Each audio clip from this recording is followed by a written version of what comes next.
est-ce que je m'attendais à ce que ça continue? Non. Est-ce que David en avait parlé pendant les tournages des saisons 3 et 4? Oui. Mais c'était qu'une hypothèse, c'était quelque chose de... voilà, parce qu'en fait, il a commencé à prendre certaines libertés sur cette saison 3 et 4 et il s'est dit, mais en fait, c'est dans ce sens-là que ça doit aller et c'est ce qui m'appartient moi et c'est comme ça que je veux faire la chose au travers du coup des règles qu'il avait vis-à-vis de la Norvège. Mais non, il en avait déjà parlé et en fait, le truc avec David, c'est quand il y a un truc, il lâche pas. C'est-à-dire qu'à partir du moment où il veut le faire, il va le faire. Non, pas du tout. Initialement, je crois qu'il voulait faire une saison sur Alexia ou sur Daphné.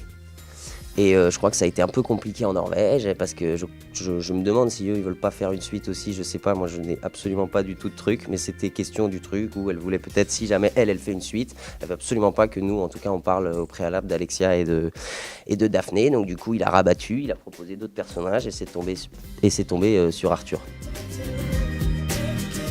Au début, j'y ai pas cru du tout. C'est ce que, on en parlait. Il me dit au fait, la saison 5 elle va être sur toi et tout. Je fais ah ouais, des bars et tout. On va aller sur qui? Et il me dit non, elle est sur toi, je t'assure. Et je dis mais David, pourquoi, comment, qu'est-ce qui s'est passé? Il y a aussi que le personnage d'Arthur, je sais pas vraiment. C'est un personnage un peu inventé qui a pas forcément. Enfin, c'est un mélange entre deux personnages de Scam Norvège. Basile et Arthur sont deux personnages de. Et les deux sont un mélange. Enfin, je sais pas comment expliquer. C'est-à-dire que il y en a un. Pour moi, Basile est le mélange des deux et Arthur est là et il n'a pas grand à voir avec les deux autres. Et voilà, il y a eu un engouement autour de ce personnage-là pendant ces saisons 3 et 4 où moi j'ai reçu des messages sur Instagram, en veux-tu, en voilà, j'ai pris des abonnés à tout va alors qu'on venait d'arriver et que j'avais pas compris. Tout le monde dit merci pour Arthur, il nous fait un bien fou, et machin, et truc.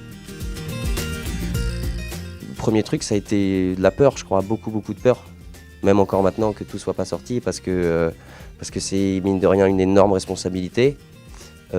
Déjà de récupérer Scam, l'originalité de Scam par rapport, la Norvège qui nous donne les droits, c'est quand même assez incroyable, que ça tombe sur moi, c'est assez incroyable, et que ça parle des sources, si tu veux, ça fait encore triple dose, entre guillemets, mais je suis très fier, j'ai été entouré extrêmement bien pendant toutes ces saisons, par les autres rôles principaux des saisons d'avant qui venaient me voir en me disant t'inquiète, fais ce que t'as à faire, tout ça.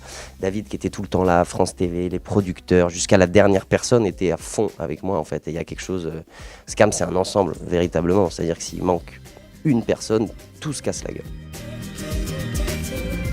Ça m'a beaucoup plu parce que je me suis dit mais en fait on va dans un autre monde là. Je m'attendais pas du tout à ce que ce soit aussi puissant en fait. C'est-à-dire qu'il m'a dit la surdité, direct je me suis dit oh, parce que je lui avais beaucoup parlé de ma vie, etc., des jeux vidéo, des machins, des trucs, et il voulait peut-être faire un truc sur une addiction aux écrans, à internet et tout ça, machin, et là je lui ai dit bah si tu fais ça, il n'y a pas de souci quoi, je te le fais comme personne, entre guillemets, parce que je le vis, donc voilà.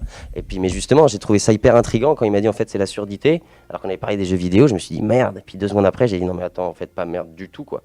Pas du tout, et j'ai eu très peur. C'était très étrange. C'était très étrange de rencontrer tous ces gens, mais qu'est-ce que c'est enrichissant.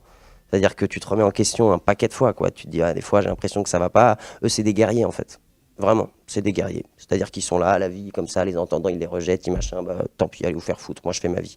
Et rien que ce côté-là de renoncement, parce qu'ils n'ont pas le choix en fait. C'est soit tu renonces, soit toute ta vie tu te dis, ah putain, fais chier, c'est machin, ces trucs. Non, bah ils avancent et ils foncent. Une force de caractère, un truc, voilà.